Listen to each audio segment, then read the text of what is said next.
Good morning students. Once again welcome back to the second part of my video. In the previous part I told you about freezing. Now we will be discussing about melting. What is melting? The process by which a solid changes into liquid state. Or what is melting? The process by which the solid changes into liquid state by increasing the temperature. By increasing the temperature, either by heating. Okay, so this process is called melting. Example, now I told you in the freezing that if you take a bowl of water and put it in the refrigerator, that liquid will change into solid, that is ice. Now if you take out that ice and if you heat it, what will happen? That ice will change into liquid. So this process is called melting. What is evaporation and what is boiling? The process by which a liquid changes into vapor state. The process by which a liquid changes into vapor state. This process is called evaporation. This process is called evaporation. So what is evaporation? The process by which a liquid changes to its vapor state on heating is called evaporation. Is called evaporation. For example, we have seen wet clothes. When we are putting the wet clothes in the sun, what we see? After few minutes, that is half an hour or 20 minutes or 1 hour, what we see? The clothes dries up. This is because of the heat that is being absorbed by the cloth. Now the sun rays is hitting the cloth and the water that is present in the cloth is evaporating up. Next is condensation and sublimation. So what is condensation and what is sublimation? The process by which gas changes into its liquid state.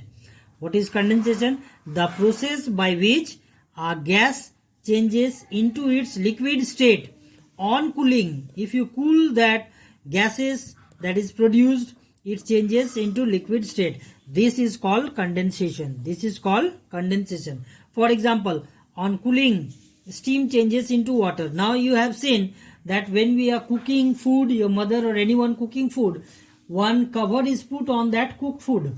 Now if you take out that cover, if you remove the cover, what we see? We see droplets of water on that cover. And that cover, when it is cooled, the droplets will change into water. So this process is called condensation.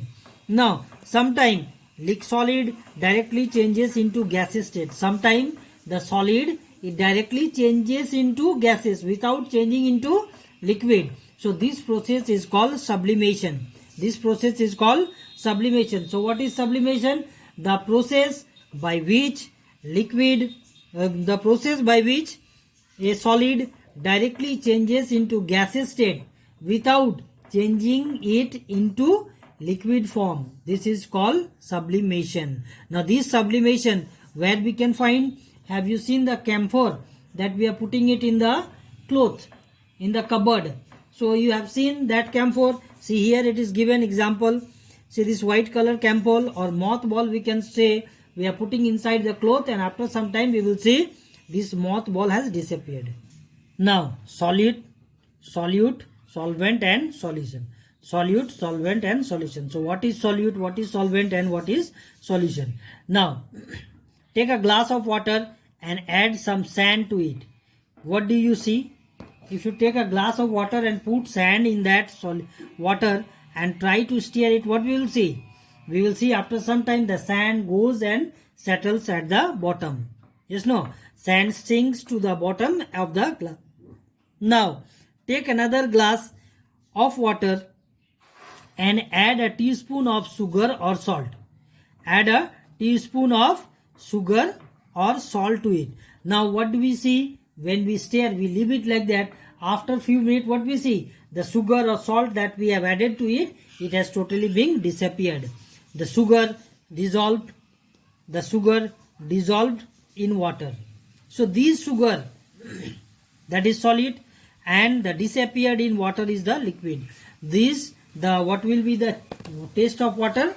The taste of water will become sweet because sugar is sweet, and if you have added salt, the taste of water becomes salty. Now this sweet water is called the sugar solution. Now the sweet water is called the sugar solution or salt solution. Now if we add salt to it, what will happen? Then the water changes into salty. Now a solid that dissolved in a liquid is called solute. Now those solid that dissolve in liquid, that is in water or any other thing, liquid form, these are called solute. So the adding thing which we are adding to that liquid is called the solute. Sugar is a solute and it dissolves in water. Now the liquid in which the sugar dissolve, the liquid in which the sugar or sand dissolve, what it is called? It is called solvent.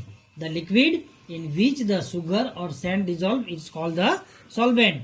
Water, what it is called? Water is a solvent, and water is called what? It is called solvent, but it is also called universal solvent, because almost all of the thing that is present in this universe can dissolve in water.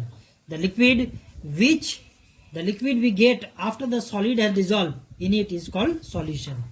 Now what is solution? Suppose I have added solute, means that sugar, in the liquid, that is called the solvent.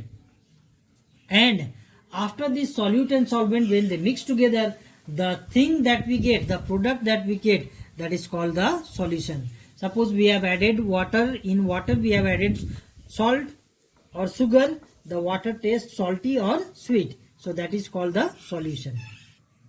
Now substance which forms a solution when dissolved in water are called soluble substance.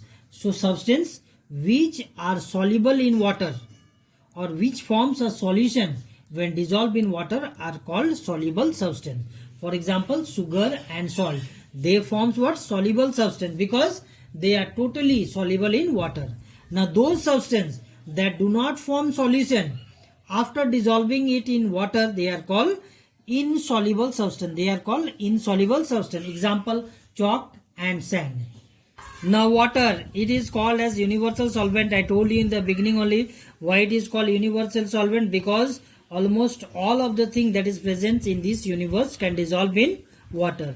Oxygen dissolved in water is used by many, for breathing by aquatic animals. The oxygen that is dissolved in water is used for breathing by the aquatic animals. Water does not change the properties of substance. Water, what it does? It does not change the property of the substance when mixed with it. When anything is mixed with it, it does not change the property of that substance. Suppose sugar is added to water. The property of sugar is what? Sweet. When it is added to water, the sweetness doesn't go. So water is therefore called a universal solvent. The next, separating substances from water. Separating substances from water. Different methods are used to remove substances mixed with water. Now many methods are there which is used to separate the things that is mixed in water. The process of evaporation is most useful to separate soluble substance. Now this evaporation is used, this process is mostly used because when evaporation is used, the process of evaporation is mostly used because the substance that is totally soluble in water, it evaporates. So salt is obtained from seawater. Why? How? By the process of evaporation. By the process of evaporation, salt is obtained from seawater. So seawater is collected in a shallow pits called salt pan. Now this seawater that is collected in a big ditches like this, you can see, these are called salt pans. These are called salt pans. Now these salt, the seawater, what it does, it dries up, but it is left like that. By the heat of the sun, the water evaporates and only the salt that is present there, it remains at the bottom of the salt pan. Insoluble substance can be separated by the process of filtration or sedimentation and decantation. Now insoluble substance that are not soluble in water, they can be separated by the process of filtration, sedimentation and decantation. Filtration. In filtration, the liquid with insoluble substance is passed through a filter paper cone kept inside the funnel. Now here filtration, how it is done? Now filtration, what I told, in filtration we use a funnel. You can see here in this funnel is there, one filter paper is there. Now this filter paper acts as what? Strainer.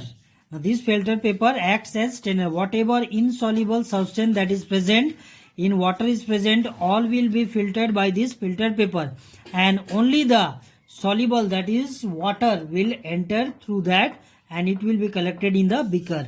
The liquid passes through the filter paper, leaves behind the insoluble substance. This insoluble substance that is left here is called the residue, and this solution that we get, it is called the filtrate. Sedimentation and decantation. What is sedimentation and what is decantation? The liquid with insoluble substance is left undisturbed for few hours. The liquid that contains insoluble substance is left for undisturbed for few hours. The heavy insoluble substance, whatever heavy insoluble substance are there, it settles down at the bottom of the container. So the process of settling down of heavy insoluble substance in a liquid is called sedimentation.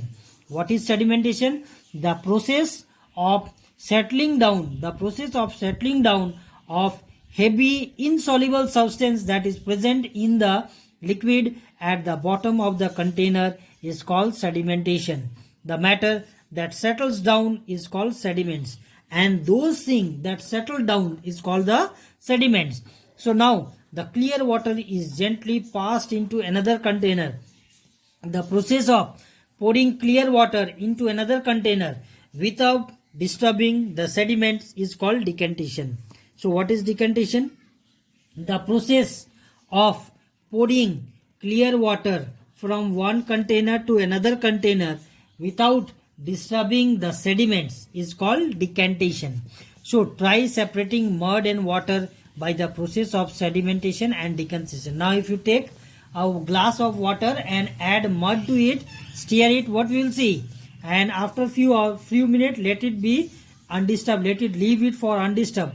After leaving it undisturbed, the clear water is seen, and we can see the clear water. We can separate it by the process of sedimentation and decantation. Now last, the purifying drinking water. How can we purify drinking water? Now sedimentation, decantation and filtration are very useful in removing insoluble impurities from water. This sedimentation, decantation and what I told, filtration, these are the three processes by which we can remove the insoluble impurities that is present in the water. Water is then boiled to kill the germs present in it. Now after removing all the impurities, now take that water and boil it in a container. Now after boiling, why it is boiled? Whatever germs are present in it, it will be destroyed. Thus water is made fit for drinking after boiling.